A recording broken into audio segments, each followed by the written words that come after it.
we're at Pheasant Wood outside Goulburn, and I'm with my very dear friend Dick Johnson. And this is the first two.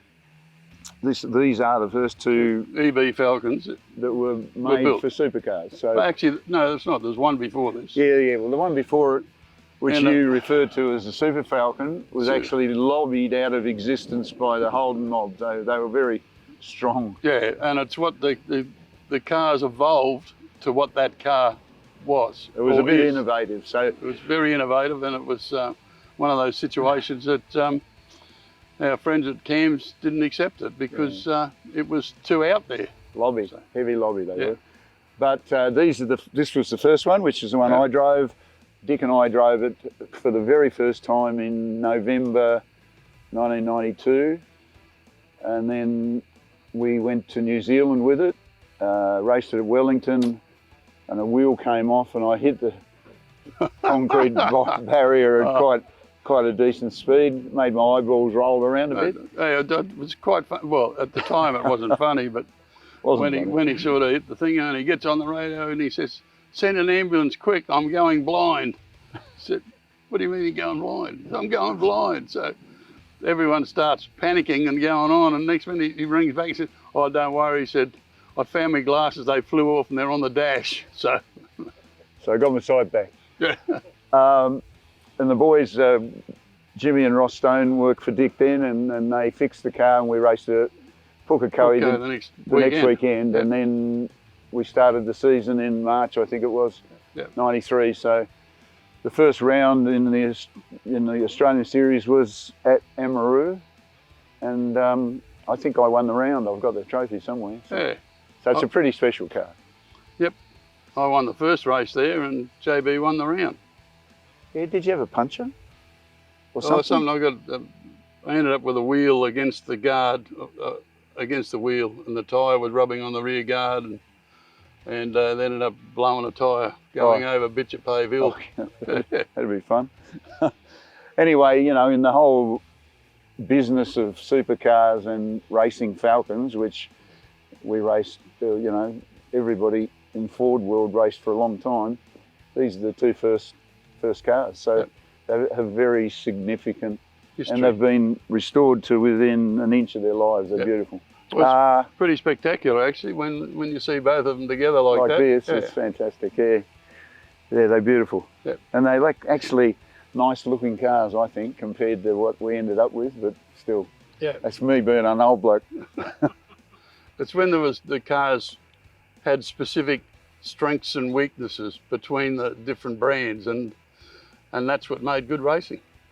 Just as an aside, these cars were better than the Holdens. They had better aero, and Holdens once again lobbied to get an upgrade through the middle of the year. So that's the only thing I remember about Holden racing, is how good they were at lobbying, not how good they were at making cars. The thing was too, with Ford, the way Ford were, we had a guy by the name of Peter Gillitzer there who was an absolute tragic in motorsport, and he organised a lot of stuff which really made things a lot easier for us, and with the aero package and little bits and pieces that he did, there was even to the point where Ford went to all the trouble of building lightweight panels and stuff like this, which eventually got outlawed, etc., etc. But once again, lobby. Yeah. He was great. He's still around. Yeah, he's still around. I still talk to Pete, you know, on email and things like that. He's a ripper guy and did an awful lot for Ford in the motor racing stakes. Yeah.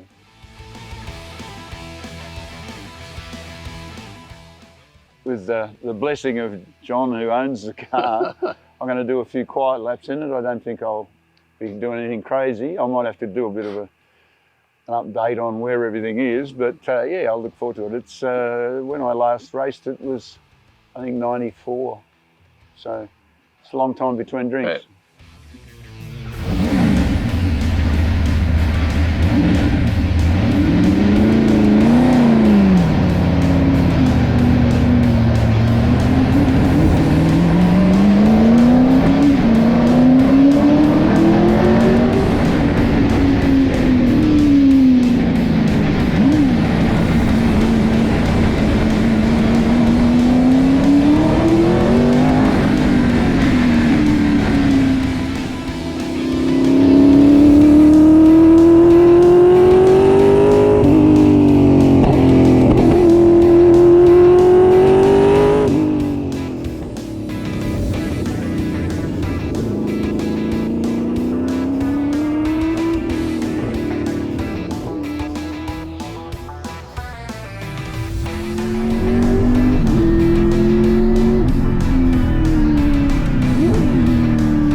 you guys. It's been an honour.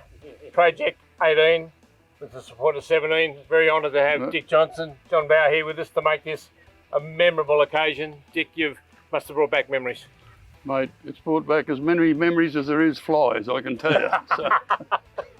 Yeah, it's been wonderful. I'll second that. And John, you've had the opportunity, Chris, to spend some time in the car. Yeah, it's going back in time. It's beautifully restored. Get a bit of time to spend with Dick is always nice. So we've had a great time, and you've done a fantastic job. You and AMAC, you're genuine gems. It's been a great day yesterday and stuff like that, and to be able to sort of come and see these cars now in their flesh really is pretty exciting. Yeah, and it's all possible because of your support, because this is very much about the days of DJR and the early days, and here we are today, and very honoured. Yep. So thank you both. Thank you. Pleasure, mate. Good on you, mate. Terrific.